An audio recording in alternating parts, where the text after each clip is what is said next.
Bonjour à tous, un dernier tuto concernant la dernière partie du second degré. Là on est vraiment à la fin du bout de, de l'étude du second degré. Après vous saurez tout ce qu'il y avait à savoir au niveau de la première en tout cas.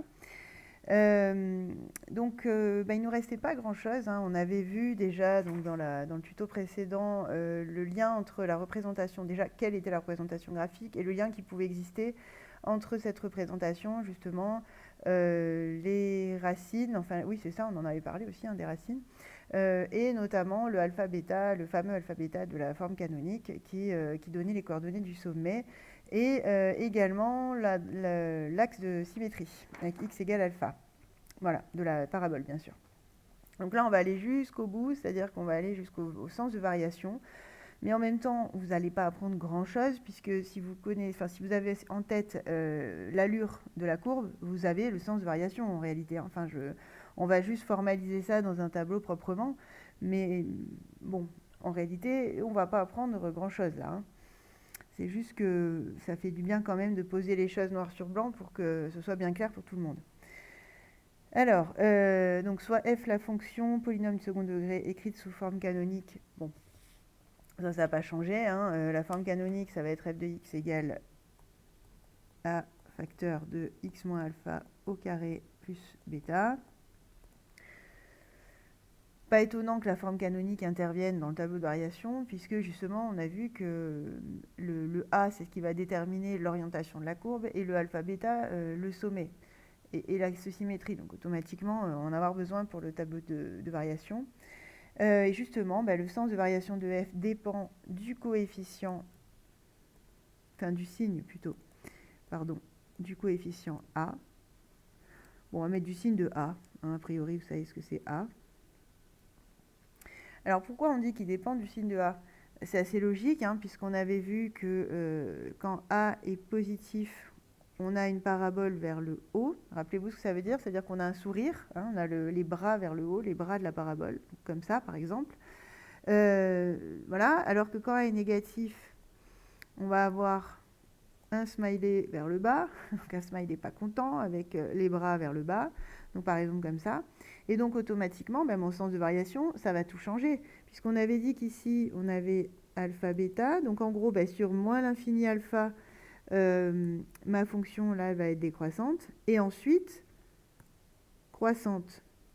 Alors que si je suis dans le cas où a est négatif, bon j'ai toujours alpha bêta au sommet, bon ça d'accord, sauf que cette fois-ci, je commence par être, je vais prendre du rouge, par être croissante et ensuite décroissante. Donc en effet, le sens de variation, il va dépendre de l'orientation de la courbe, ce qui est assez logique, c'est-à-dire du signe de A. Et donc on va faire du coup les tableaux dans les deux cas. Donc si A est positif, si A est négatif. Donc le cas A positif. Donc alors on va essayer de faire un joli tableau, tant qu'à faire. J'aurais dû le préparer à l'avance. C'est pas grave. Alors donc mon tableau de variation, comme je vous l'ai montré, c'est en alpha que tout va changer, puisque justement c'est en alpha qu'on a le sommet de la courbe. C'est-à-dire que c'est en alpha qu'on va atteindre soit le maximum, soit le minimum. Donc automatiquement, c'est là qu'on va avoir des changements de variation s'il doit y en avoir. Et comme c'est une parabole, on sait qu'il y en a un de changement. Donc alors, x, f ici, donc les variations de f, moins l'infini plus l'infini. Et donc justement, si a est positif, je suis dans le cas, je vous le montre, hein, c'est le premier cas que j'ai fait là. Donc d'abord la partie verte, c'est-à-dire d'abord décroissant, ensuite croissant. Donc jusqu'en alpha, hein, donc décroissante, croissante. Et qu'est-ce que je retrouve en face de alpha? Son image, c'est-à-dire bêta. Parce que je vous rappelle que f de alpha, c'est justement bêta. Et donc dans ce cas-là, f, bon, ça aussi on l'avait déjà remarqué, f admet un minimum qui est bêta atteint en x égale alpha. On le savait déjà, hein, puisqu'on l'avait vu sur la courbe, mais bon, tant qu'à faire, on récapitule tout ça. Donc ensuite, pour le cas A négatif, ça va être similaire, sauf que les variations vont être différentes, bien entendu. Allez, je vais le faire là. Voilà.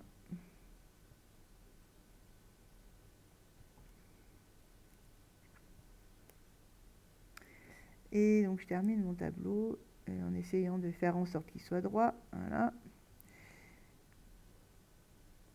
Ok.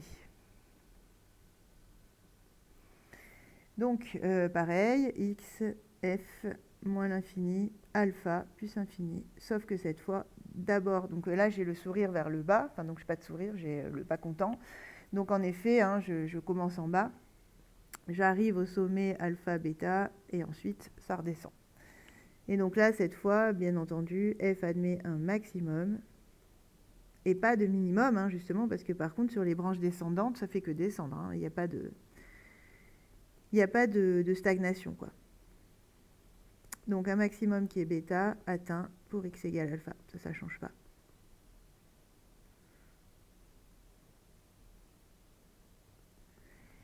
Voilà.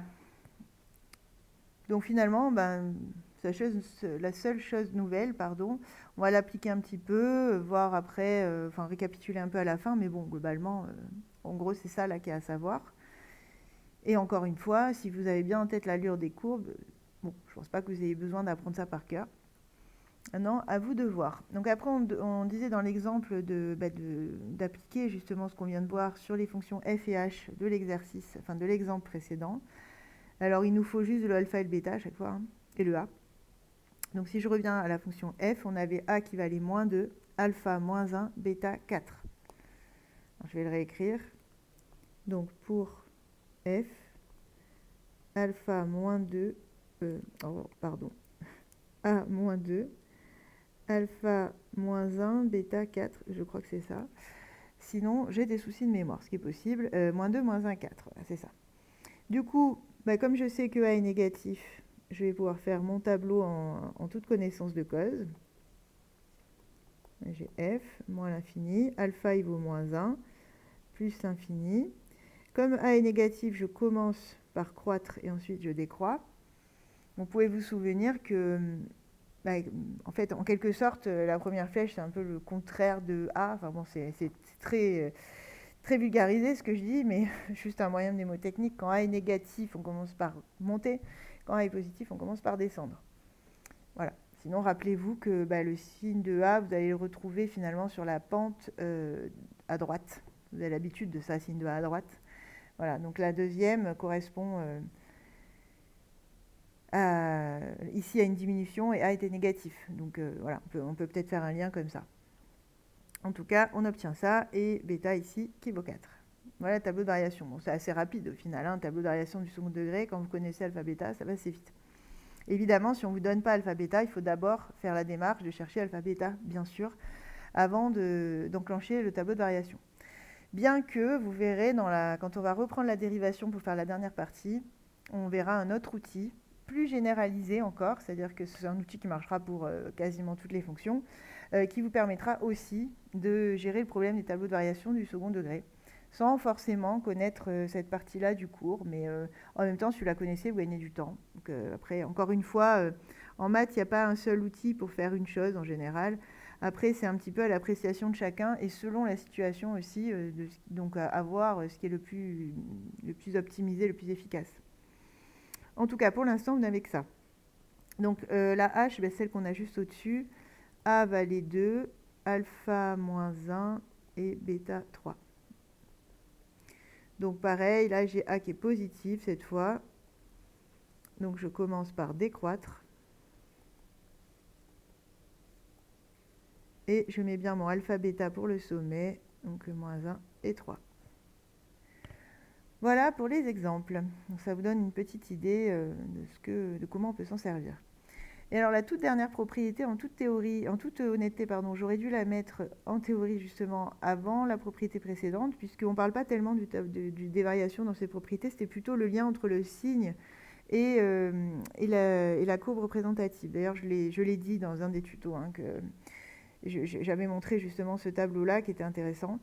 Mais bon, c'est pas très grave, ça va nous permettre de récapituler. Et en même temps, on peut parler des variations, ça pose pas non plus un gros souci. Donc, du coup, vous avez dans ce tableau-là finalement une récapitulation de tous les cas.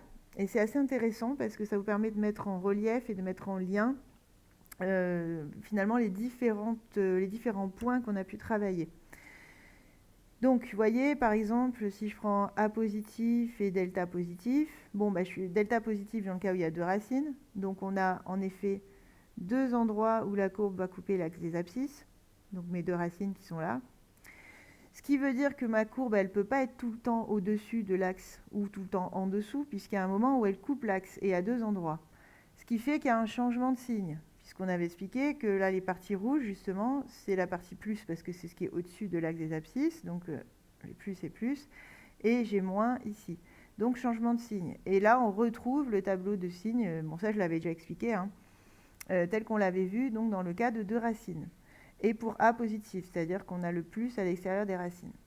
Et en même temps, on pourrait insérer dans ce tableau-là les tableaux de variation, justement, comme on vient de le voir. Bon, il ne va pas être beau, c'est pas grave.